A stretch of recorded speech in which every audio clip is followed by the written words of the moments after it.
Emily, The voice came from the darkness behind her. She froze halfway up the stairs, one foot lifted, heart slamming against her ribs. The voice had said her name the way someone who knew her well would say it, soft, familiar, patient. But Emily was home alone, and the voice didn't sound like it was breathing. She didn't turn around. Every instinct told her not to. The hallway behind her felt heavy, like the air itself was watching. "Emily," it said again, closer this time. Her fingers tightened around the stair railing. Slowly, painfully slowly, she climbed the rest of the way up and shut herself inside her bedroom, locking the door with trembling hands. Only then did she breathe. Earlier that evening had been normal, too normal. Emily had just moved into the house 2 weeks ago. Old, quiet, cheap.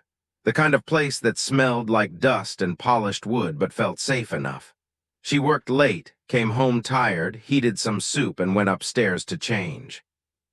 Then she heard it the first time, someone calling her name from downstairs.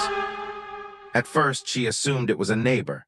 Maybe he needed something. She leaned over the banister and called out, "Hello." Silence. Then footsteps, slow, careful, not climbing, just pacing.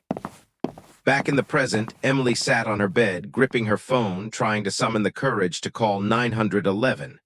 No signal, no bars, no emergency line. The voice returned. "Emily, you left the light on." Her stomach dropped. She had left the kitchen light on. No one else could know that. The doorknob rattled, once, twice, then stopped. Emily held her breath. Her ears rang. "Please," the voice whispered, "you don't have to hide." Her blood ran cold. The tone was wrong, perfectly imitating speech but not human. The voice moved down the hall away from the door. Emily waited. Minutes passed. The house settled. Silence tried to convince her she was safe. She crept out of her bedroom and pressed her ear to the hallway. Nothing. She unlocked the door and stepped into the hall. And that's when she saw the mirror. At the end of the hall. Her reflection wasn't hers. It was taller, too still, face almost human.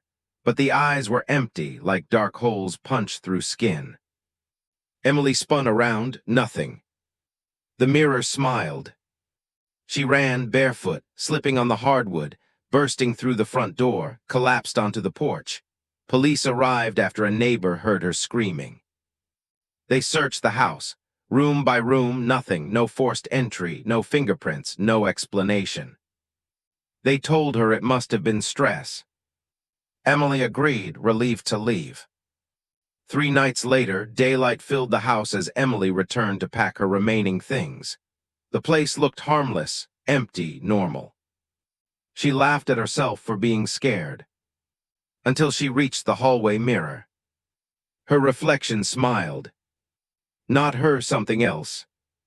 It waved and whispered in her exact voice. "Finally, we're alone." The lights went out.